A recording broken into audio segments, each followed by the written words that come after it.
Welcome to the Seed Festival. We will have an introduction from our gardener here in the festival in Berlin.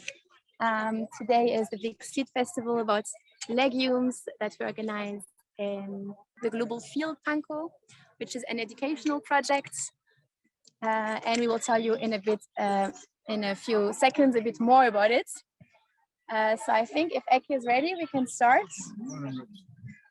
Hello, dear friends of the bean. Welcome to the Global Field in Pankow. I would like to show you some of the variety of legumes which we grow here on the Global Field. The Global Field itself shows the state of the global agriculture calculated over one person. So this is our 2,000 square meter, which we have each and every one of us on average at his or her disposal. Part of the Global Field is also occupied by legumes. I constantly try to bring the variety of legumes which we present here as much as that is possible here in Germany up. And I would like to show you some of the legumes which we grow here.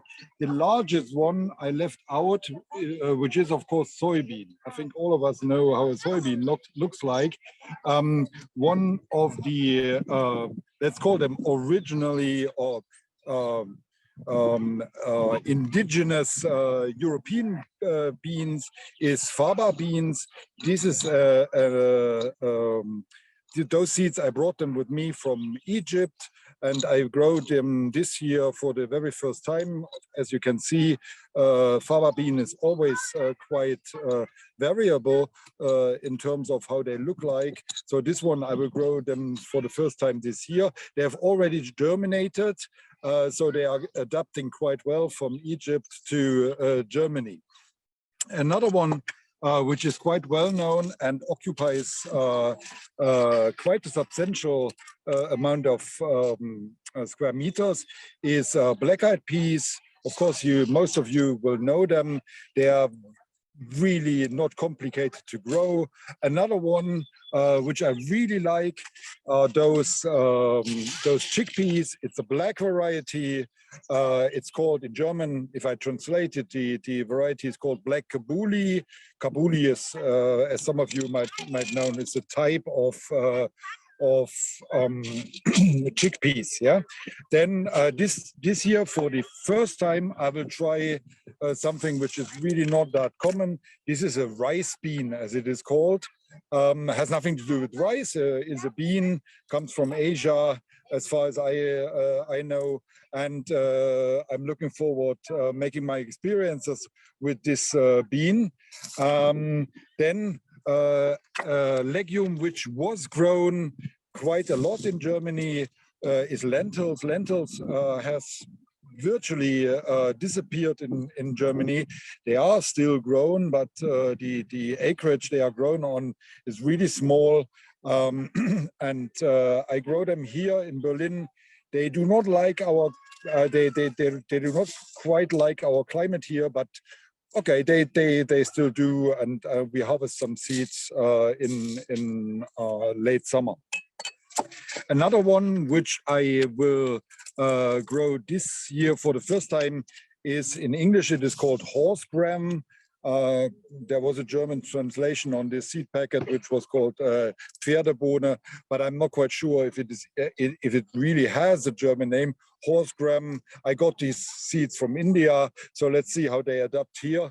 I'm looking forward. I don't think that they will pose any problems. I've been told they are quite hardy. Then the last one, also one of the larger ones, is here peas. This is a sweet pea variety which we grow with the vegetables, which belongs in the vegetable plot. So just to give you an overview of some of the legumes which we grow here, of course, this has really taken up pace. People are very interested in different varieties. They appreciate how beautiful they look, how beautiful the flowers are. And of course, as we live in a big city here, aesthetics is a reason to grow certain plants. And I always promote them here. But people are really interested. They come to discuss, which legume is this? I've never seen that. And I would like to encourage you to start projects like this in your area, where you can also introduce maybe some exotic or new legumes. Okay, that's from my side. I hand over to you and to Madame Shiva. See you later. We're very happy today for our Berliner Festival to have as a guest speaker the ecofeminist Vandana Shiva joining us from India, and she will tell us a bit about her work. And I think many of you are also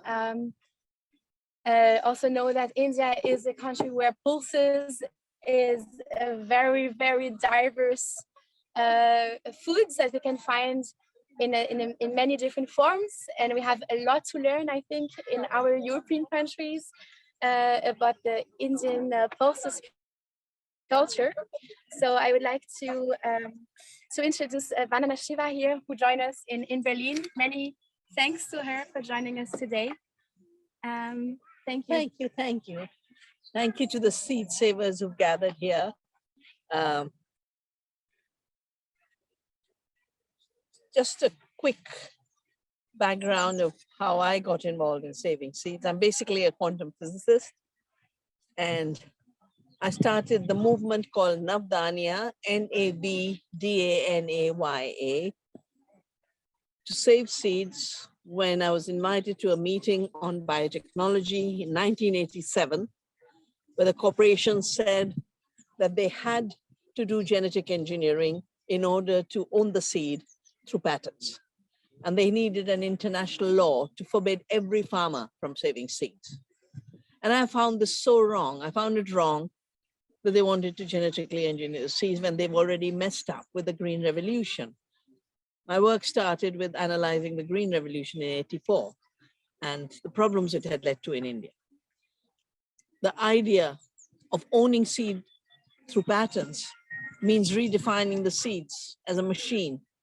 And there are court cases in which in America it has been ruled seed is a self-replicating machine invented by Monsanto, and a farmer saving seed is stealing the machine. And the third reason why it was wrong was it would lead to a monopoly and prevent farmers from having their own seeds. And in India, wherever the GMO monopoly has been established, especially in BT cotton, we see the rise of farmer suicides. 400,000 farmers in India have committed suicide.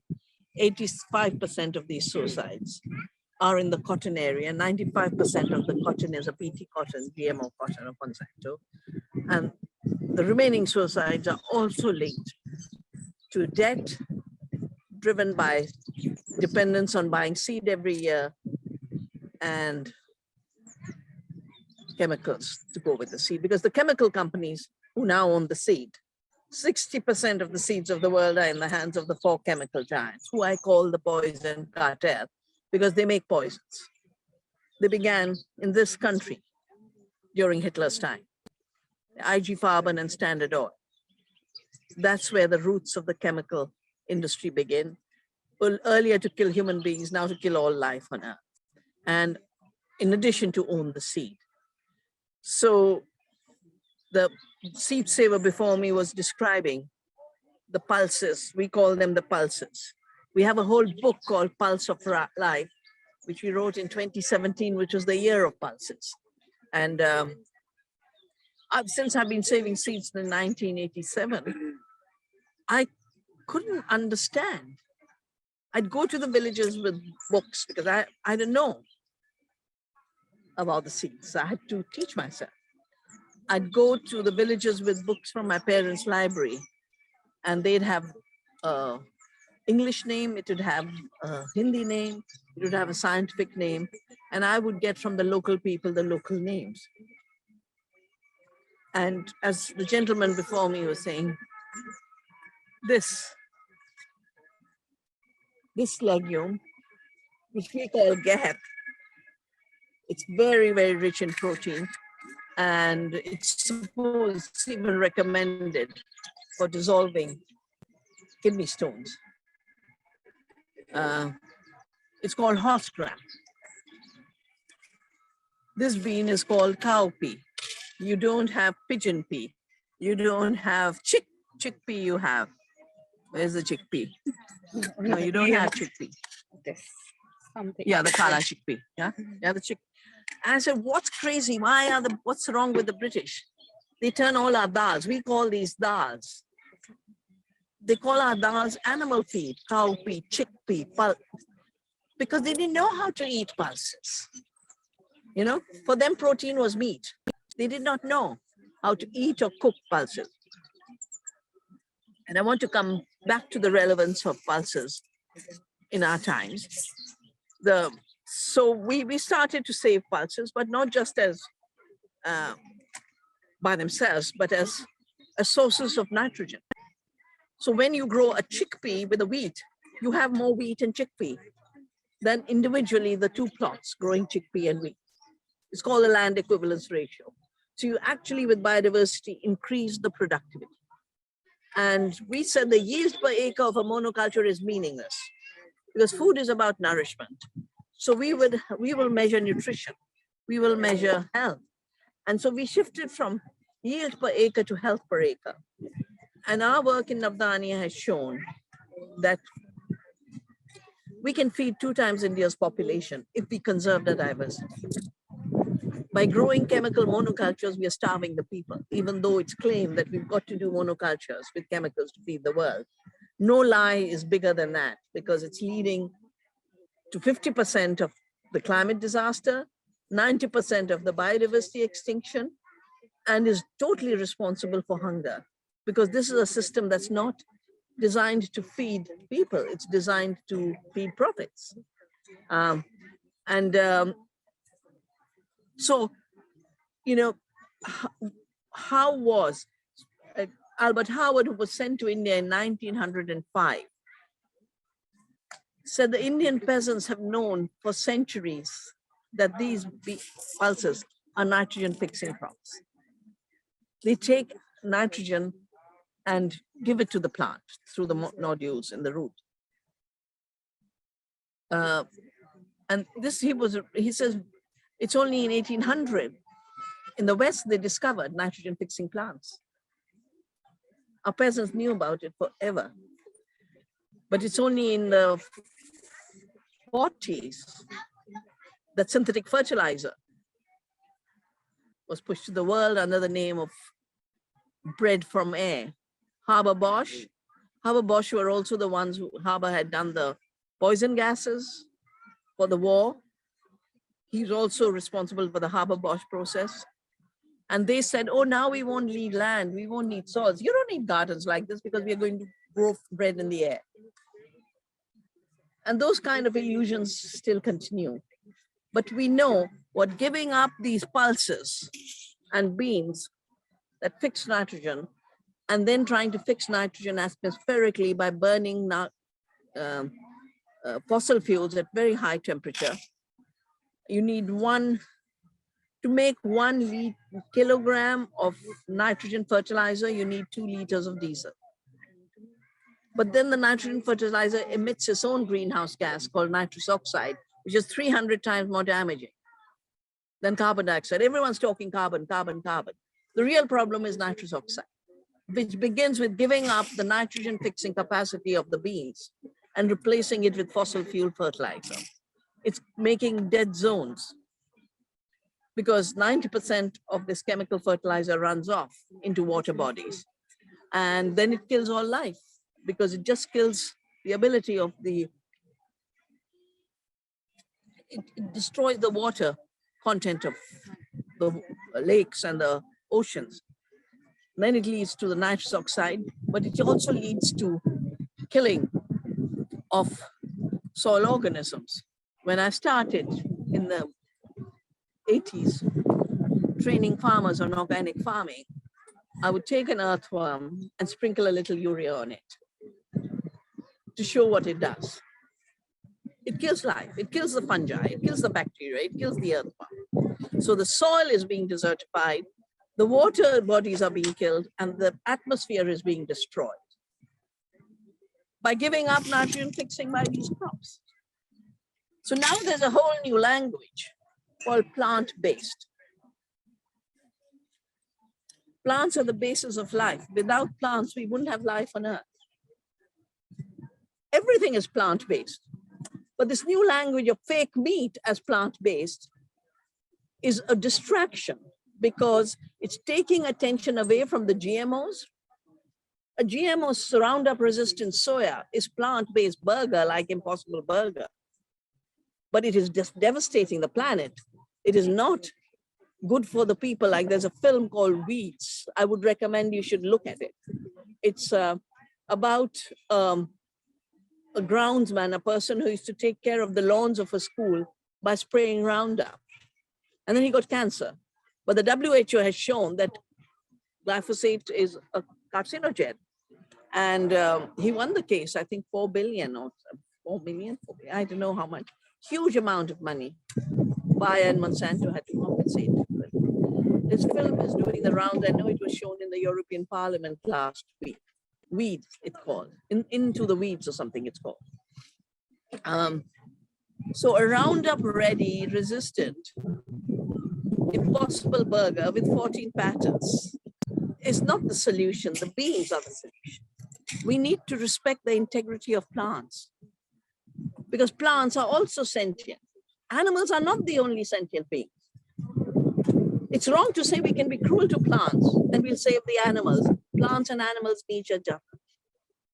The plants feed the animals feed the plant. It's an amazing cycle of mutual relationship. This saying, oh, we'll protect the animals by killing them off. You know, that's the recipe. My favorite person these days, it used to be Mr. Monsanto, but they disappeared into Bayer. And now my favorite person is Mr. Gates because they're doing everything that Monsanto tried to do and we stopped them. We stopped their golden rice. We stopped their BT eggplant. We stopped all their crazy ideas of how to feed the world. But now Mr. Gates is pushing those crazy ideas. I'm so happy. Last week, I was with the Filipino peasants who have had a victory from the Supreme Court of Philippines, which has put a stop on the golden rice and asked for explanations from the government. We threw out the GM BT eggplant. Of course, Gates took it to Bangladesh. So Mr. Gates has a vision of the world.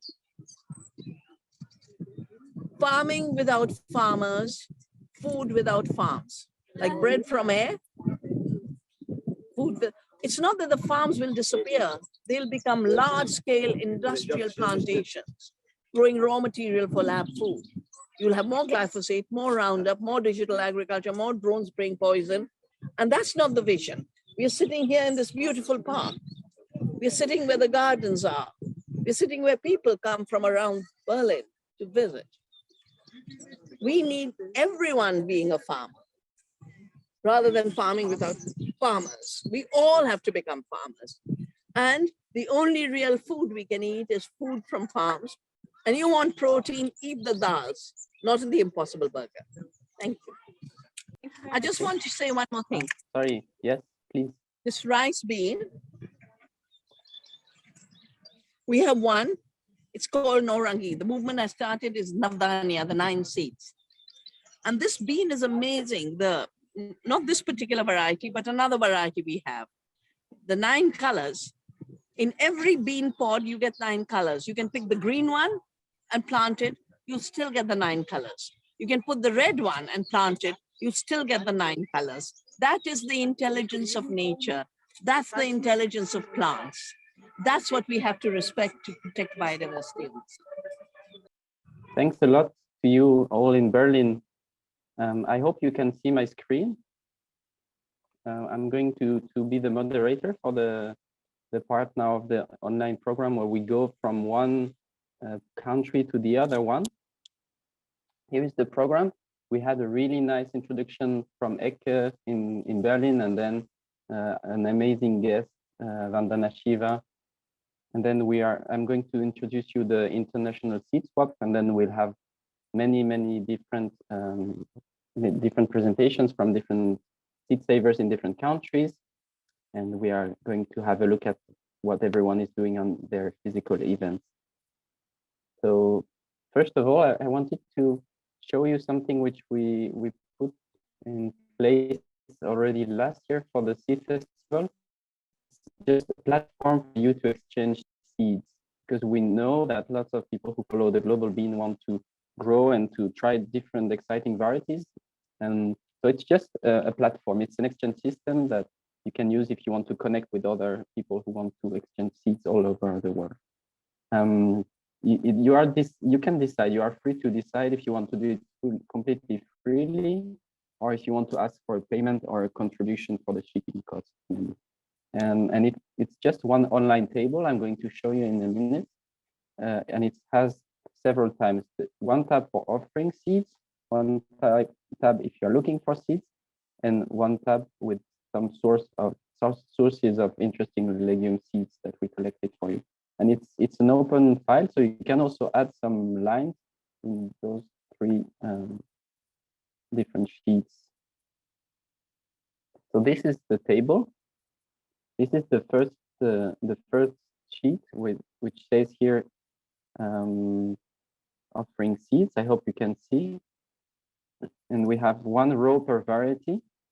And in the first column, you write your name, your organization if you want, country, email. This is very important because people are going to contact you per email to ask you if they can get some of the seeds. And then the species name, the variety name. The global bean team will put up a photo, a picture. If you don't have one, don't worry. And then you can specify when the variety was harvested, when the seeds were harvested. So it gives an indication of how late you could still sow it. Most legumes last for between 2 and 6 years if you store them well. Then you can specify how many seeds you would send if someone would ask you for. You can add some more information and links if you want. So if you want, we can just add a new line. You just go down the whole sheet and then you take the first free line and you can just write here your email address and fill all the different tabs the different cells I was telling you. I hope this is clear enough. In the second sheet, there is the same kind of table, but it's when you are looking for a specific variety. So here, for instance, Lisa wrote in the first line. Lisa is from Germany. She wrote her email address. She said she was looking for a tall bean, Phaseolus vulgaris, which is called Slovenian purple egg.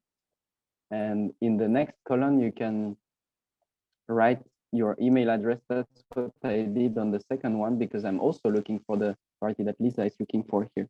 So it's also a way for people to connect in that way. And then if I have seeds of this variety, I can just write an email to Lisa and say, okay, I can send you seeds if you want, and maybe ask if she also has some interesting seeds to offer me. And that's how it works. It's very easy. It's just putting people in touch. There is a third sheet in this table. That's what we call a collaborative collection of sources of legume seeds. So we gathered here some online shops, some associations, some exchange groups online on Facebook and in other platforms, some web pages collecting different sources like this table. Just have a look at the links, which are in the third column. And you can also, of course, add some more lines. We added a few that we know that are good, but this is collaborative. So we hope that you can also help us and gather more sources. So if you don't find the varieties you want to grow in the seed swap, you can go into these different sources. I hope this was a clear introduction to our seed swap table. We'll share the presentation again. And after, I hope Vandana made you want to contribute to this circle of life and grow more seeds and multiply your own seeds, maybe. We're going to hear another political statement, political tribune from Xavier Hamon, who is in France. He's the founder of the Alliance des Cuisiniers, which is part of the slow food movement. Xavier, the floor is yours. Thank you very much, Nicolas. Hello, everybody. I'm speaking from France, as you said, and I was asked to present you a political angle on the question of seeds and beans. First of all, I'm very proud that a cook has been asked for political comments. It means that the view of our profession is starting to change, and the vision of the Alliance of Free Tables is starting to be understood. We are no longer only tools of territorial promotion. So I measure the road traveled, and I thank the organizer for their trust. For the beginning, I want to clear some things. The cooks that I represent are all fighting for better food, better use of pulses and cereals, more plant-based food, the end of industrial livestock, and support for sustainable, extensive livestock farming. I want to precise these beginning words because I'm talking about another kind of cooks that I call chefs. These chefs are very different for me of cooks. Sorry to keep referring to the French example, but it is what I know the best. Perhaps this example can offer the biggest gap between completed transition project and the horror of agrobusiness and poor quality of food. In France, in the world of cuisine, in a country that calls itself the capital of gastronomy, only certain people are allowed to talk about the professions that feed us. And so we are subject to the dominant discourse, cultural hegemony, as Antonio Gramsci described it in the precedent century. Behind the dominant discourse are vested interests. First, electoral interest. Politicians love to be seen with local chefs by relations public. Next, tourism.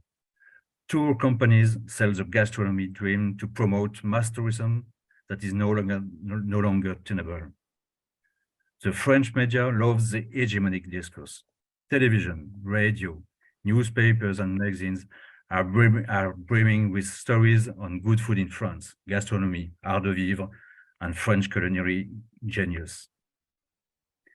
This cultural hegemony doesn't correspond to the reality. This vision of chefs represents less than 1% of the food services sector in France. The rest is left to the agri-food industry and fast food, which brings low quality jobs and the love of oppressions that work with the living world. All this translates into a desertion of personnel from kitchens and restaurants, because in addition to reality of working condition is so terrible that no one wants to do these jobs. As the biggest chef said, business as usual. And there is a solution. Agribusiness is a perfect match for the food business, with the historical complexity of the great chefs who were part of the development of the agri-food industry. The parallel with agriculture is evident. There is also an hegemonic discourse that leaves little place for what we all do every day. Questions of farming and food are managed in the office of the Ministry of Agriculture or at the General Assembly of the biggest agricultural union in the country. Sensing that deep changes in society are questioning their ecological and socially unacceptable models. The agriculture hegemony deploys fiction, storytelling, greenwashing, corporate social responsibility, the media and politicians to reassure consumers, so that they continue to be fed by the big food retailers. So all of this need to question the relationships with the living world. In both gastronomy and agriculture, we see the same losses. Loss of jobs to industrial operator. The profession continuously adapts know-how, the environment, climate, a global vision, relationships to humans and to the living world to maintain a social, economic, and cultural balance that is sustainable. An operator doesn't need to have a global vision. The work is only to execute tasks, to apply procedures for the principle of economic profitability. Loss of skills around food. This is a major challenge to putting beans back on our plates. Selecting the beans, growing them, harvesting them, preserving them, transporting them, cooking them. Also, there is a loss of connection to the living world. The entire history of industry of our food has been cut off from the land, from skills, to automate and therefore cut us off the living world, and so to distance people from the reality of food and farming. We lost this decision making. When the contents of our plates is decided, we are not at the table. Cultural loss, standardization of impoverishing biodiversity in the wild and in agriculture, and with it, all the histories of plants, seeds, beans that are tied to the particularity of a territory, especially all that makes up culture and that allows us to create society. Bean growing are always mixed belief, pagan and religion, agronomic condition, histories of migration, food needs to constitute shared living cultures. These shared cultures allows for the kind of social intelligence embodied by community festivals. Without the relationships to the living world, without this relationship to each other and shared culture, there is no life in society. Beans also carry the cultural responsibility. So now let's try to imagine what we need. We have the knowledge. We know how to do the transition, but it's still a long road to find the means to move from activism to a real development of the sector. If we all agree to take back the power over our food, what do we need? Many ingredients. We need much greater plant diversity and a return to growing hundreds of variety and cereals and pulses suited to different soils and to different diets and tastes. We need cultural reconquest of beans through taste, cultural exchange, learning from each other, knowledge sharing. We need to take back farmland and support new producers of pulses to start farming. We need to create regional and local seed agencies. We need also train producers, seed savers, cooks, to adapt the training curriculum for agriculture and hospitality. We have to fight new GMOs, patent of life. We have to pay the work in these sectors, reorientate European budgets. We have to get away from a romantic vision, consider that the lives experience of our fellow citizens. We have to finance business, engage in the relationships with the living world. And we have to tax the most destructive farming and food production practices.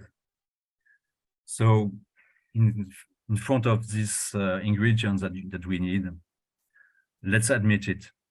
If we take our heads out of enticing stories, we don't live in a world that is concerned with the common good. It's a capitalistic world that co-opts our arguments in a relationship that is closer to transhumanism than into the living world. Our resistance in opposing this system shows an important trait of the human character. We still have a survival instinct, a trace of our reptile brain that invites us to resist. We inherit the history of past struggles and social victories. History is repeating itself on the sides of the dominance. Transhumanism echoes the futurist movement of the 1920s.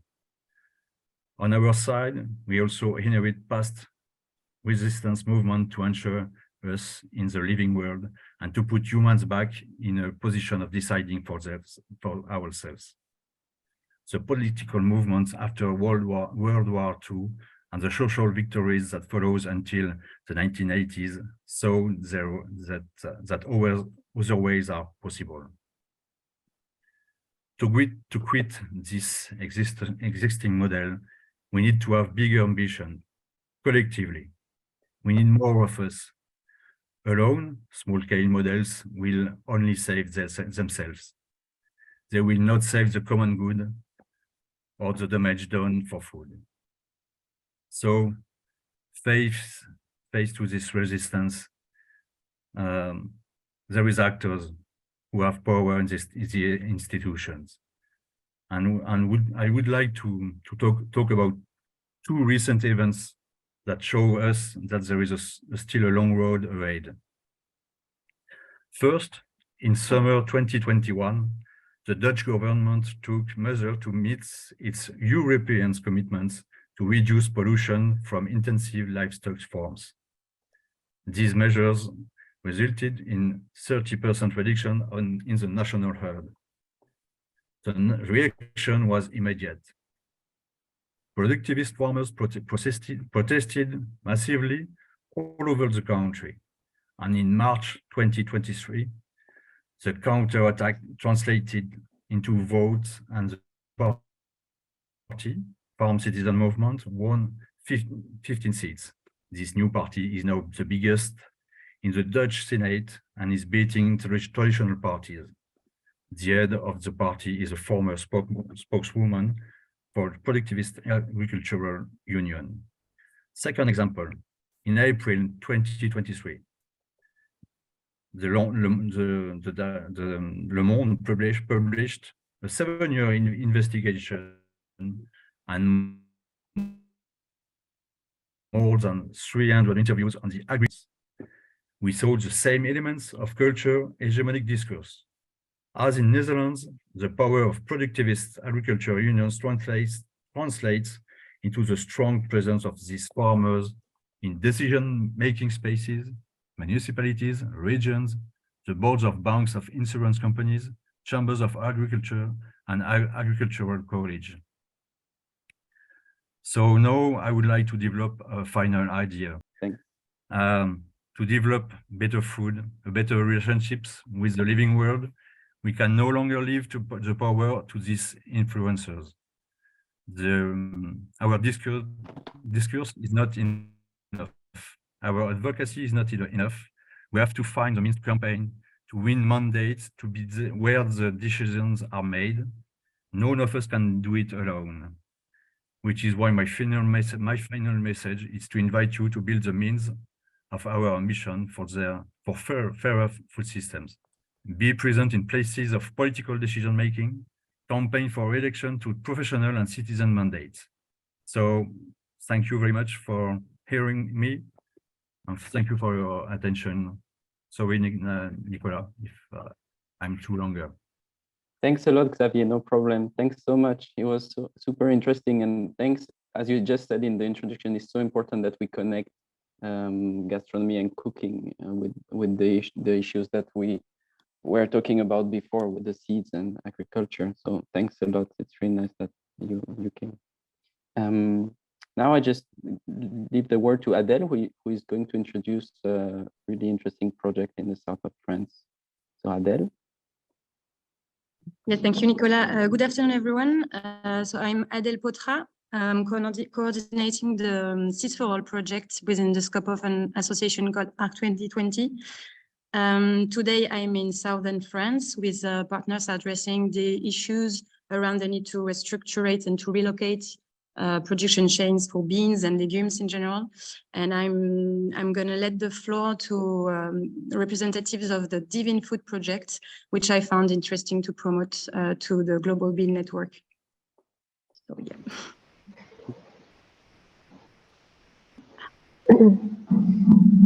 Hello.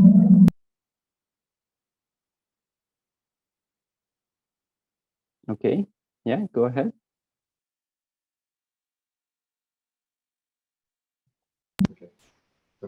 Now we can hear you, I think. Yes. Yeah, okay, thank you. Okay, so thank you so much. We are very pleased and very proud to take part to this international event.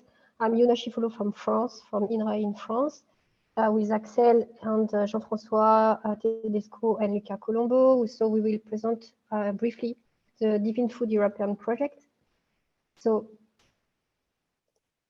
perhaps you can move to the next slide. So this project is about the co-construction of food chains, valuing legumes and minor cereals, so neglected and underutilized crops, both to meet consumer expectations and to act against the decline of agro-biodiversity. That is a major issue. And so this project has been developed in the Horizon 2020 Research and Innovation Program, so for 5 years. And we develop work in 9 living labs, and among which 7 are focused on legumes. And so we will illustrate with 3 of them just after. So in this project, we focus on alternative options to the dominant ways to use agro-biodiversity in food chain. So we will produce knowledge, of course, with producers, with processors, small-scale processors, of course, with chefs, and but also consumers, citizens, and local authorities about how to use landrace or population varieties, how to value them in organic farming by testing different agroecological systems through minimal processing, just to preserve the quality of the raw material, and in short food chains with a more direct link and more fair link with consumers. Or because these options are less studied than the dominant ways, and we believe that they present a high potential for food systems and diet transition. So, and we are confident because we made a big survey last year, and more than 2,000 people from all parts of Europe say that they agree about they are interested by these alternative options. So, but of course, this option raise a lot of research and innovation questions, and so we will illustrate these questions through our living labs. Just before, let's see the map of our living labs in Europe. So next slide, please. So as you can see, so we are the living labs are in different parts of Europe, in the north and in Hungary. So we study quite different legumes, lentils, beans, grass pea, and so on. And so Jean-François will give the floor to Jean-François Tedesco from France, and he will speak about one of the living lab on meat bean. Thanks.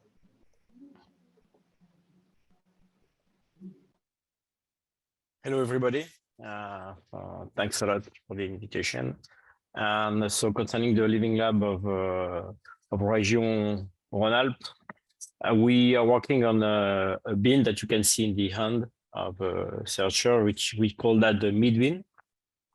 And the target of the action that we have on the meat bean is to save this bean, first of all, so to reproduce it, because it was hidden in a farm from an old farmer in the French Alps, and we discover this bean, which was nearly disappeared, and we think that it was a good idea to save it because it has been cultivated on an empiric way and chosen in an empiric way by the farmer because they knew that this bean was good for them, for their health, but additionally it was adapted to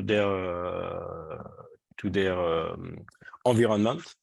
So if this bean disappears, a part of the, I would say, patrimonial agriculture will disappear as well. So the target of these 5 years is to, first of all, to reproduce this bean, to save it, to test it with farmers, to test it on different soil, different altitude, and then to construct as well an ecosystem. Because if you produce and you save bean, if a farmer or several farmers are produce bean, they have to find a business for that.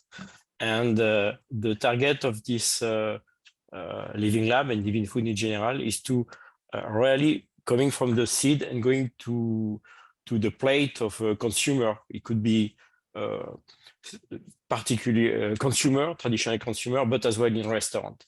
And for that, we will analyze during these 5 years how we come with a bean, how economically we can distribute the value, especially for the farmer, because the farmers are suffering in France, and how it can be, we are going to create as well a recipe on that because we don't know how this bean could be cooked. So we are going to work with a different type of chef, gastronomic chef, but as well chef from canteen, because we think that good food and healthy food has to be everywhere. And if we can create a global ecosystem, we will win, I will say, to save this bean. But this model can be reproduced for a lot of things. The target is especially for DIVINFOOD for this bean. Thank you. And I will give the floor to Luca now. Hello, everybody. Greetings from Italy. I'm glad to join this event on behalf of the Lupin Living Food. If you can move to the next slide, we'll show you that. Okay. Yeah, here we go. We have a quite broad living lab with Swiss colleagues, the feeble colleagues working on looping, as well as in Italy, cooperating with CREA and FIRAP, my research organization, on this plant. We shared basically the same approach as the other living labs in DIVINFOOD. So moving from consumption back to processing, cultivation, and then breeding seeds in particular. And then with this, the next slides, I will give you a few examples on what we do. In cooperation with some farmers. This is a farmer very in the peri-urban area of Rome. They restore cultivation of lupins, which is a very neglected crop in Italy, and to offer pickled lupin beans as such, which is a very traditional way of eating lupins, as well as hummus made of lupin. This is a young farmer cooperative working on common land, public land that has been provided with the long-term lease to these young farmers.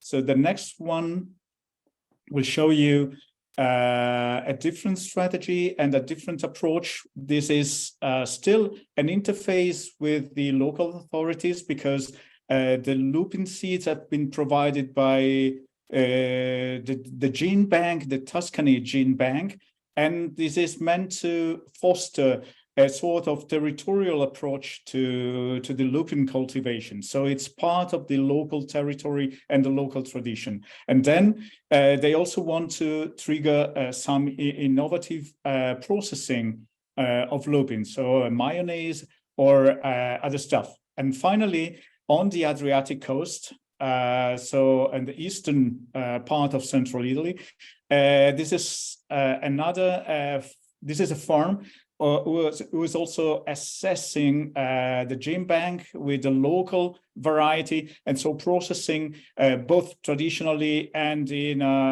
with some innovative recipes. For instance, ragu made of lupin.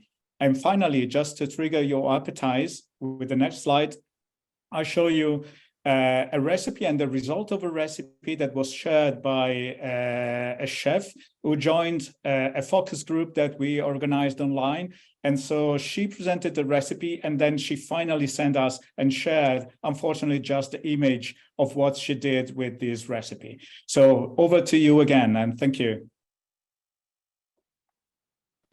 Thanks, Luca. Thanks, Luca. Well, hello everyone, I'm Axel Wurtz. We are back in south of France. Here we had today a little meeting about our living lab that is on lingot bean. That is a very traditional bean used for a dish that is called cassoulet, that is very known here.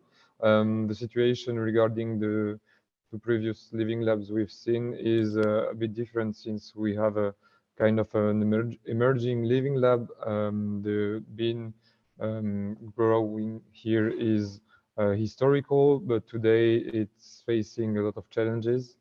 So the idea is just to create a new short-tier chain and try out new varieties of beans, and that could face the climatic change and especially the water availability.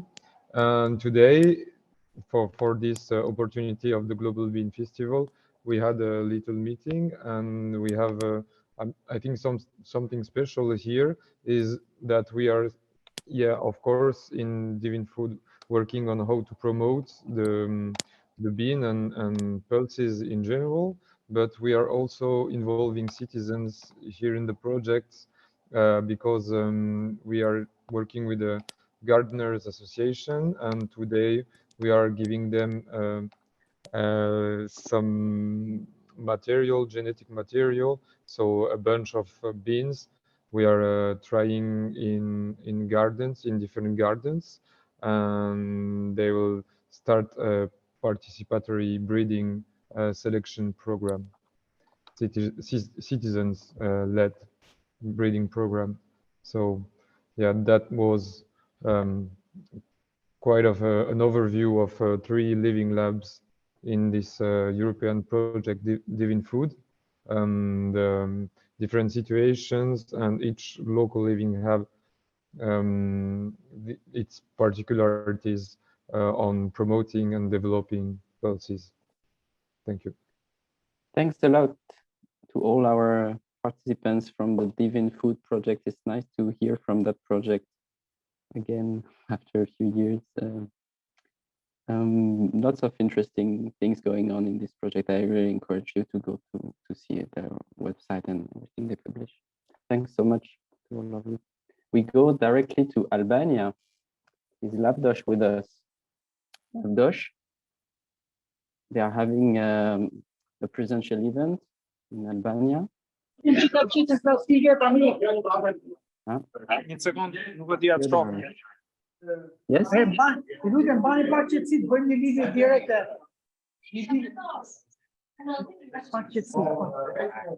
Yes, you can show us if you want how it looks. Can you see us? Yes, we see you very well. Can you see us as well? Yes. Okay. So do you listen me? Yes. Okay, perfect. So we are celebrating right now. You see, I'll show the camera to the beans. Wow. Yes, and the people here, and I'm very happy. I'm very happy that I have also here the mayor of the municipality together with us. And I use the opportunity to say in Albanian, cheers. So, gëzuar. So, every year, gëzuar. Gëzuar. You see, okay. So now I'm going out to see to the outside all the, okay, to see all the festival that we did, just started with all the varieties of beans. Let's go together 1 minute. Okay. Meanwhile, do you want to let us know what you've been eating or what you are planning to eat? No. Okay, we are just running to the field. No, mandala. Ah, the mandala. Mandala. Here is the mandala. And Wow. here are the posters. Can you go a bit closer to the mandala? You see? Yeah, we are happy. We have these posters. And that's most important is that we have here 80 different varieties of beans, Nicolas. So yeah, I'll have to show you all this. You know, it was really very nice. So many people have been here, and I'm going to show you later on the participants, the young people. It's very important. They have been also present here, and now we are celebrating. So that's really very good. People here are cultivating this, and they are keeping these varieties for a long time, for decades. And we have not explored all the genetic resources yet. There are some more, and they are very, very nice and very happy with what they are doing. That's very important. And not surprisingly, this village that we are of Albania, they are really very rich in these varieties of beans, and they have a good life. They have a good life actually, and we are supporting. And we thought that maybe it will be interesting to continue and have this kind of feast every year, and maybe we'll have a bigger one next year, and maybe as we thought also for this year to invite the minister, decision makers. Already we have some of them, agriculturalist experts in this feast this year, and we hope will be very many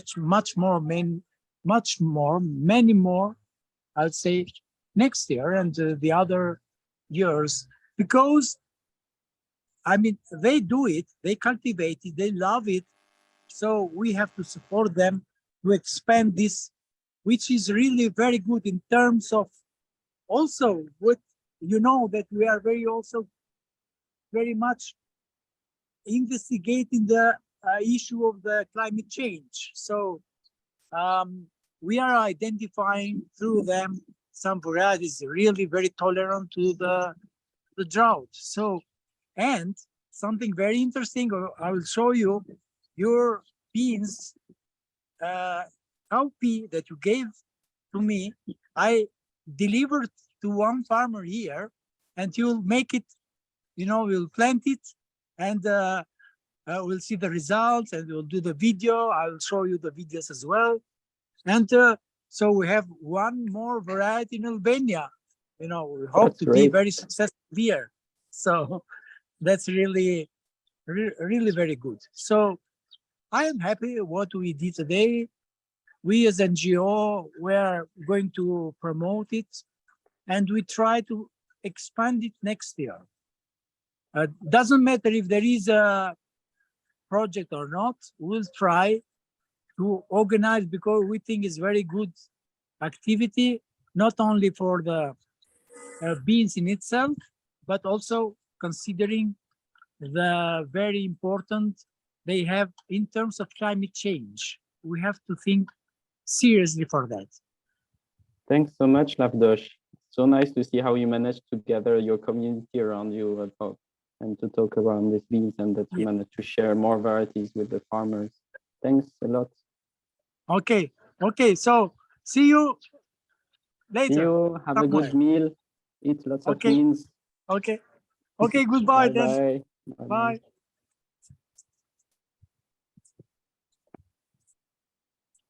Okay, so yes, I realized I forgot to introduce myself. I'm Nicolas Carton. I'm working in the team of the Global Bean Project, and besides that, I also have my own activities in Spain, in Catalonia, where I live. And I'm going to show you very quickly because we run out of a bit out of schedule, so I will try to be fast. I will show you one specific variety from where I live here in Catalonia. It's called Fesol de l'Uiros, and it's a cowpea. The species is called Vigna unguiculata in Latin. And you see it's in Catalonia, it's in the northeast of Spain. And it's called Fesol de l'Uiros. It means bean with a pink eye. So it's just like the black-eyed beans that are more common that we know, but the eye is more brown or even almost pink. And it's traditionally been grown in this kind of setting in the typical Catalan vegetable garden. Some farmers are doing it in bigger scales, but traditionally all families had some of these fesol at home, together with the tomatoes, other beans, artichokes, lots of different vegetables, of course, a big diversity. If we zoom a little bit in, you see that these plants, they tend to have some stems, some stalks that try to climb, but actually it's more a dwarf variety that it can be grown just like dwarf beans. Then when the plant matures, you see here, it's in a bigger field. You see some of the pods are already turning yellow, but the leaves are still very green. The plant is indeterminate. So that's one of the main problems that farmers face. You see on this picture, you can see it very well. Some of the pods are ripe and some are still green. So you cannot just come with a combine harvester like you would do in bigger areas. And this is one of the reasons why this variety is now not grown in any extent as much as before. Only a few farmers still grow it, and a few people grow it in their garden just for their own consumption. But it has a lot of potential because cowpeas are much more drought tolerant than most of the Phaseolus beans. And it's also interesting in terms of taste. This variety has been described by many people, many chefs, many cooks as more subtle taste than the black-eyed peas, and it has also a very thin skin. So yeah, I wanted to show also this is still mostly made in a very small scale. So here you see on the picture on the left, this machine was brought on the field, and you need to pick it up per hand and then put it in the machine once it has dried. And then some people still do it with these sieves to clean the seeds. Of course, there are also some farmers who have more modern machinery, but the main problem to maintain this variety and to make it interesting for the consumers and for the shops who sell local legumes is its cost. Because it's difficult to mechanize because of this uneven maturity. The cost is around twice higher than the black-eyed pea. So I set up a trial with a farmer next to where I live, which I'm telling about in the show garden videos. If you want to have a look at the YouTube channel of the show gardens, to test different sowing dates. Here you can see on the picture on the left, the beans are already emerging in the field. It was 2 days ago. On the picture on the right, we also transplanted. We also tried different sowing techniques. We've just grown these beans in the greenhouse, and we put them in the field once they have a few leaves developed. We are also going to try different watering regimes because that's also an issue. The farmer who I'm making this trial with, he did not want to grow this bean again. Actually, if I wouldn't have come and said that I was motivated to try something, because it's also difficult now with the lack of precipitation in spring. So we are going to see if different rates of irrigation can also be beneficial. And then we'll also try different techniques for the harvest. That's it for this presentation of the fesol. This is one dish I made just to show how it can be integrated in some traditional Spanish recipes. This is escabeche, which is a traditional way to preserve food in Spain in oil and vinegar. You can make a salad out of these cowpeas prepared in escabeche with, for instance, here fennel and orange. It's a really subtle taste. It's really very nice and very versatile, like most sauces, of course. Thanks a lot. So now I would like to introduce Emmanuel, who is joining us from Ethiopia. I know that sometimes the internet connection was not that good for Emmanuel when he was joining our meetings. I hope that it will work today. Emmanuel, are you here with us? I also have a video that Emmanuel made. I just need to check. Yes. I will show the video first, and hopefully we can also have a chat with Emmanuel then. This is Emmanuel from Gardulla Development Association, which is found in southern part of Ethiopia. Today, I'm gonna show you one of our garden, which is found in Gamole, covered with PGMP. So I'm showing this video concerning the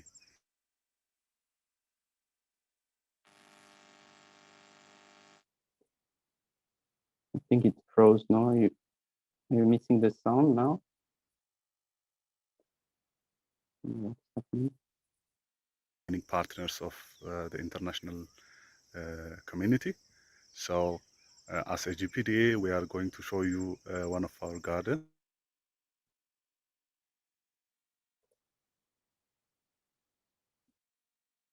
I'm really sorry if the sound is cut.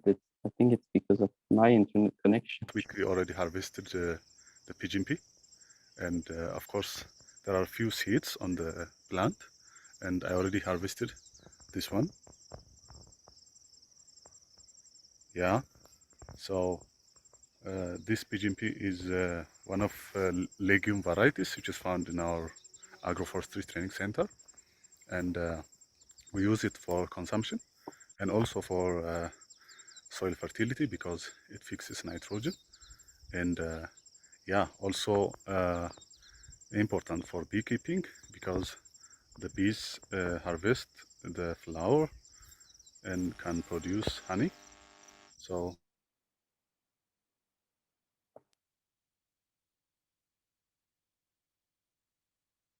thank you very much for watching my video. We will meet soon with another video. Thank you very much.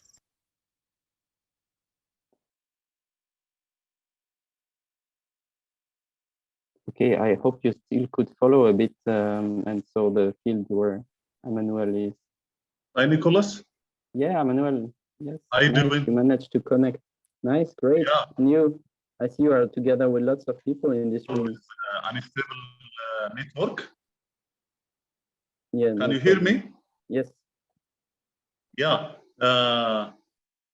Of course, we are in trouble with unstable network, but as a Gardulla People's Development Association, we have prepared the event for Global Bean Seed Festival, and lots of people were gathered here to be part of the festival. And we, as I told you before, we cooked different traditional food recipes with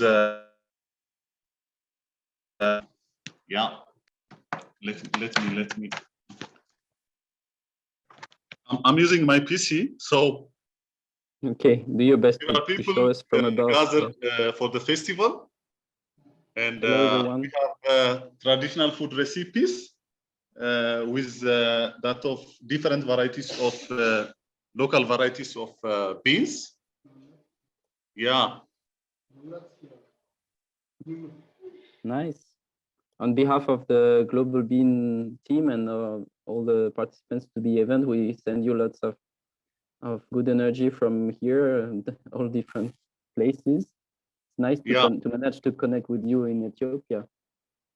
Yeah, here GPD, we are not only the ASIC GPD staffs, but also some farmers from the surrounding farmer training centers are already gathered. They are exchanging knowledge about different varieties of legumes, traditional food recipes from legumes. As you see, maybe I don't know how to show you the video. So one thing that we learned from this event is that gathering to share some knowledge about legume is important, we didn't ever had such kind of practices before. But today, because of this Global Bean Seed Festival, we gathered together with local farmers to exchange seeds and knowledge about legume varieties. So that's it. Maybe you can share my pictures for the entire participant of the Global Bean Seed Festival. Maybe you can find my pictures of the event on your WhatsApp. Because of the network, yeah, it's difficult to stay longer. Of course, no problem. Thanks a lot, Emmanuel. I'm showing now the picture you sent us, which are on the slides. Yeah. Do you see them? You see the I see. Okay. Yeah. You want to tell us what those plants are? Okay, I don't know if Emmanuel was willing to describe the pictures. እያያችሁ ነው ስክሪኑን? የጂፒዲ ግቢ ነው። Emmanuel, can you still hear me? Emmanuel? Okay, I think we continue then with the other participants.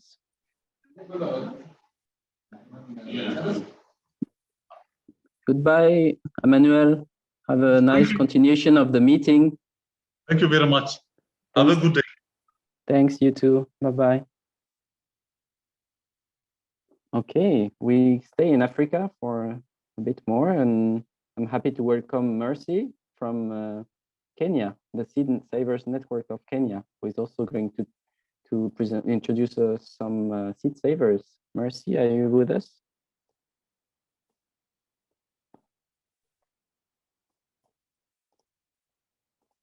Just checking if Mercy is in the room. Yes. And here I'm with the farmers. And can you hear me? Yes. Okay, we are at our seed bank. And here are our varieties of legumes. We cannot see your video. Would you manage to also turn on the video?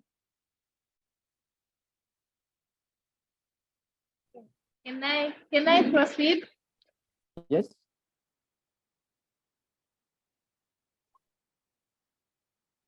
Okay, here we have our indigenous legumes. We have our beans here. They are resistant to climate change. Like if we don't have enough rainfall, we find that they are doing so well in the farms. So like this is our first type of our indigenous beans. These are our pigeon peas. These are green beans. And then here we also have some type of legumes that, although they are nuts, but they are black nuts. Here we have cowpeas. We cannot see your image. Would you manage to turn on the video so we can see what you are showing? Can you hear me? Sorry? We don't see your video. Oh. I'm sorry about that. Okay, now we see. Now we have an image. Okay. Yes. Okay, so I was saying here we have our first type of beans. They are indigenous and they are resistant to drought. We also have some green beans here. This is our green bean. This is our green bean. This is our pigeon pea. They are indigenous varieties. These ones, we call them creamish. We have indigenous names, but I won't use the local names. This is another type of cowpea. They are reddish in color. This is also a different type of cowpeas. It is creamish.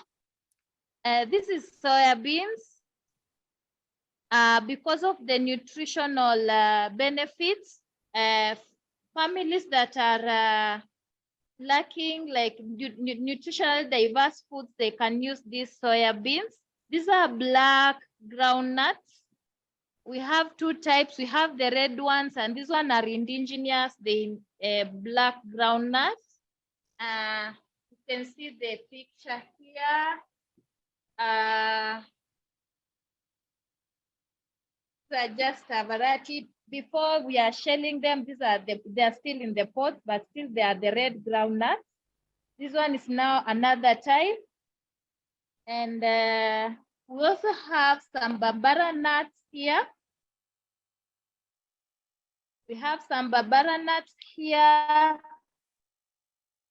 They make traditional dish where we have a mixture of beans and maize to make, we use this Bambara nut. And then we also have another type of cowpea. These are an indigenous type of bean. It is multicolored and they prefer it because of adaptability to climate change. And also the production in the field is very high.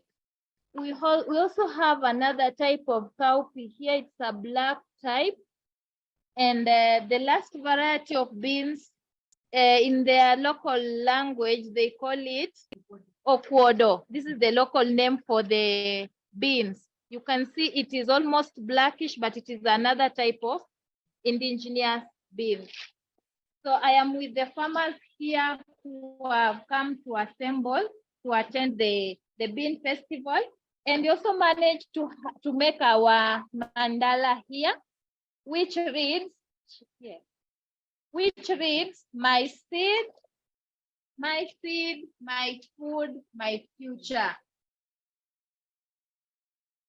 My seed, my food, my future. Because if a family is not seed secure, then it is not also food secure. Yeah. Yeah. So we are in our community seed bank where we are yet to launch it and install our seed. Thank you so much. So we'll move on to the next speaker, which is Michaela in Austria. I see Michaela's camera is already on. Hi. Hello, welcome. Do you hear me? Can you hear me? Good. Welcome. Yes. Yes, so, very well. Yeah. Welcome here at Achenow in Austria. We are having a small bean festival today. In our garden, our garden is situated in the rural areas, and you may hear surrounding noises of tractors and motor saws. I hope that our microphone can filter it a little bit. Farmers are very busy in the fields today. I want to show you a little bit about and tell you a little bit about bean diversity or beans in Austria. Nicolas, can you show the slides? Okay, sorry. I thought I was showing them, but since I had an issue with my connection, I was not. I can see them right now, but yeah. Mm-hmm. Shortly, a little bit about the organization.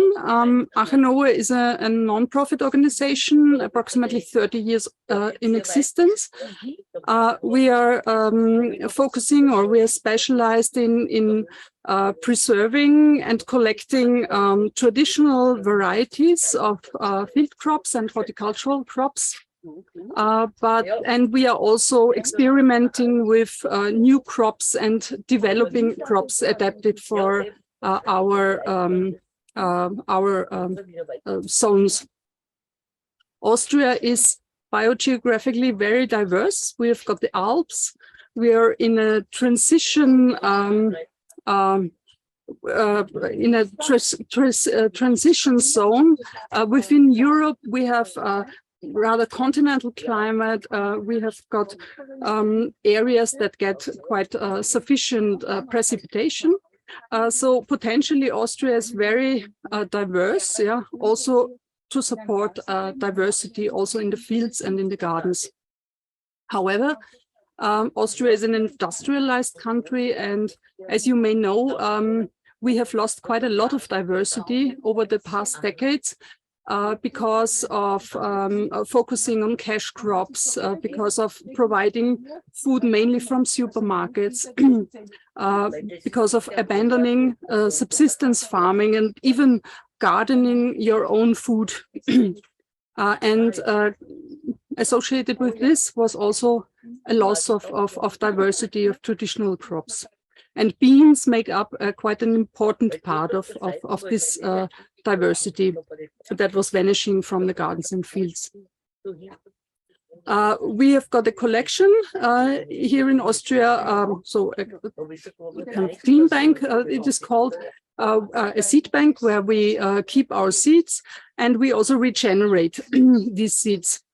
You can see here at the back, this is our garden. It's a garden that is here for demonstration, for showing people varieties, for explaining to them properties of cultivated plants. But it is also a garden where we do actually multiply part of our collection. And we are also supported by a network of both commercial farmers, but also especially also volunteer gardeners who are engaged in multiplying varieties and are also engaged in exploring diversity, because along with this, the varieties that were gone from gardens and fields, a lot of knowledge was also lost. Yes, so today we are focusing on the realm of pulses, leguminous crops, and particularly beans. Here we can take a look at the next slide. One bean that is particularly still quite popular in Austria, also as a market crop, is called the Käferbohne, translated the beetle bean. It is maybe, if you're familiar with garden crops, it's a runner bean type, but that is used as a pulse crop. It is often grown in mixed cultivations with maize on the field. You can see that on one side of the presentation. And essentially the diversity of beans is quite large in terms of the type of grain, as you can see on the other image. But unfortunately, for commercializing, only the pink beans are used, or the beige beans, yeah. But all the other other diversity in the crop is not used in the commercial varieties. But you can find them in the land races. And often the land races were also grown as a mixture. And there is a culinary tradition of making salads from these beans with pumpkin oil. The oily black pumpkin oil is also especially of this region. This oil pumpkin originated also in the evolution of crops in that area. And so that's a very iconic bean salad here in Austria, particularly for the southern part of Austria. So we can go to the next slide. And another bean that is quite diverse, or used to be quite diverse, is the so-called the Kipfler bean. Kipfler refers to the particular form of the pods. The pod is not straight, but it's bent like a moon. And also this Kipfler bean exists in very diverse colors, both of pods and of seeds.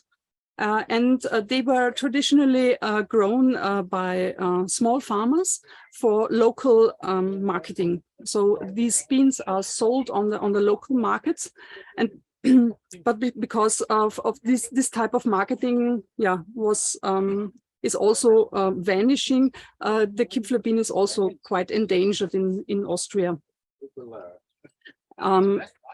Yeah, and a last this variety I would like to present to you because it's there is a learning lesson connected to it, the monstrance bean, which is probably mainly for its ornamental purposes that it was grown. It's quite popular, but quite difficult to grow, actually. And we didn't succeed very much for a couple of years until I realized that there are some seed savers who can who can produce, grow that very well, but simply in different types of climate. So they are more in the mountainous areas where it's not as hot as, for example, here we are in a wine growing area, and there the bean flourishes quite well. Yeah. So, and the lesson from it is really some beans have a particular growing environment.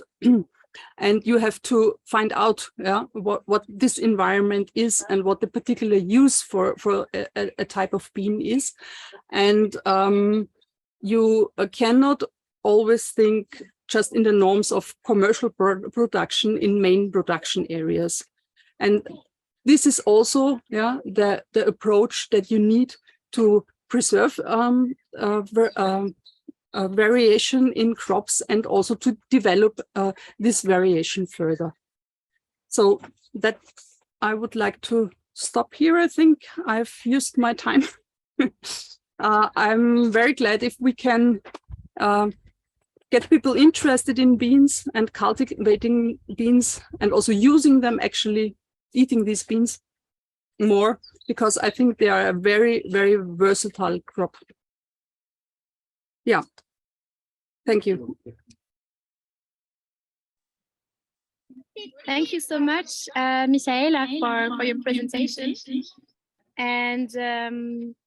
And thank you, Nicolas. And we wish you good luck for continuing the day with your in presence seed festival in Spain. Mercy, is there something that you would like to show us on your end?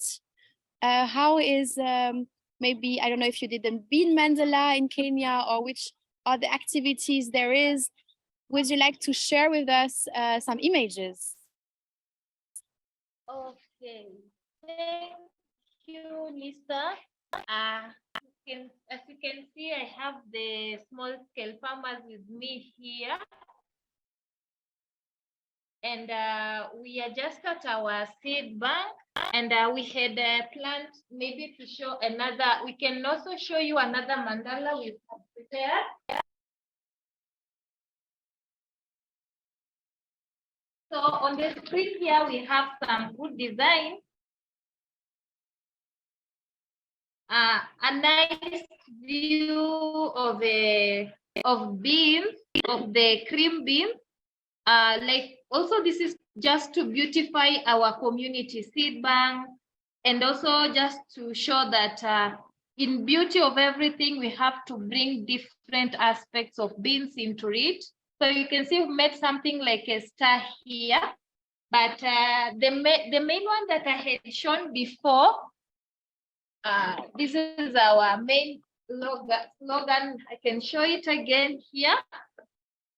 I hope you can see it from your end, which reads, my seed, my food, my future.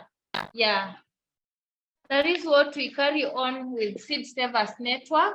And we are a national grassroots organization. And this legume bean festival marks that we need to strengthen more on legume farming. We are supposed to preserve the indigenous seeds, because if we leave them to be extinct, issues of climate change, when they come by, we are likely to lose a lot and people might die of hunger. So legumes also fix nitrogen in the soils. And we can also intercrop it with the other crops in the field. So I'm just calling upon the team, all those who are attending the bean festival, to really conserve these beans, to produce and retain the beans in their farmlands. So we have a diverse species here on the tables. We have the cowpeas, we have the indigenous beans, we have the bambara nuts, we have the groundnuts, we have the different varieties here of legumes. These are just samples which the farmers have brought here, and we are going to bring even more to our community seed bank. Please. So Lisa, I think I'm done, and that is what I can just share on behalf of the farmers. Yeah, thank you very much. Lisa, can you hear me?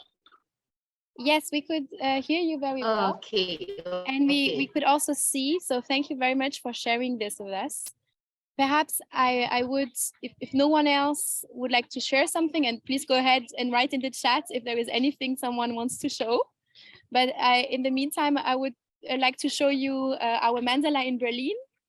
And then I think if no one else would like to intervene, we can close the festival, and we will make sure to report on all the activities, what's happened in the different locations later in an article with pictures taken from the different partners to have a good idea about the diversity of what has been happening today. So here as a final image, you can see the bean mandala. We have been doing it in Berlin. So visitors have been invited to add a bit of glue to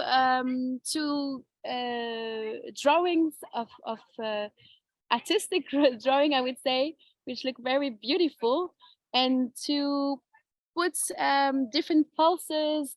You can see here lentils, but also beans, very different types of beans, phaseolus beans, so lima beans, and also Phaseolus vulgaris, but we can see also some peas there. And this is the result. So hopefully we managed to represent a bit the beautiful diversity there is among the legume family. And finally, as a final insights, I would like to show you also the stands we have, the booth we had today. On one side, you can see here a scarlet runner bean that we offer to visitors to bring home and to exchange if they have other seedlings, or to give a small contribution for taking home. And here you can see a legume quiz, which the goal is to identify the different legumes there is in the family of legumes, from the lentils to the phaseolus beans, to the peas, to the peanuts as well, which we shall not forget, the lupin and the cowpea as well. He's also a mandala in a smaller representation of the bean. And here we had received some beans from the great seed savers rainbow magic beans in Spain, which just arrived on time for visitors to take home as well and multiply in gardens. We had here the contribution of Rapunzel for further beans, which were useful for the bean mandala. And I was saying that it's possible to multiply beans and legume seeds. And we have different publications written by our partners at within the Global Bean Network. One of which is about how to multiply seeds, written by our partner Patrick Kaiser from Taatgut and Genbankler. So we invite you to consult these publications online. You can find them in our information hub, along with some recipe to also use the beans in the kitchen. That was the final word on our side in Berlin. I don't know if anyone else would like to say something. Otherwise, I think we could close the festival. It would be nice to see everyone another time. So if you want to show your camera one time and say hi, it's nice. So hi, thank you very much for joining. Nice to see you. And see you soon to a next event, hopefully.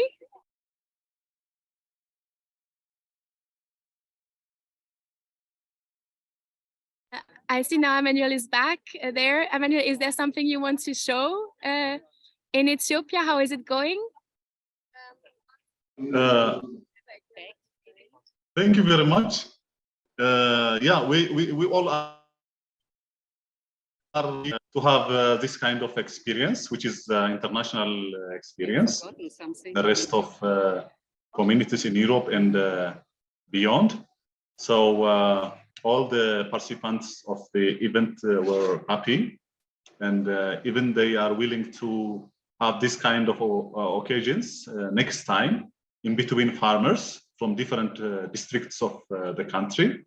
So we are really happy. I appreciate and thanks for Global Bean Project for preparing such kind of international bean festival. So thank you very much. See you. Thank you, Emmanuel. I hope the workshop with the farmers went well. Thanks to everyone for being here. Bye. See you next time. Check our events on the platform and see you soon.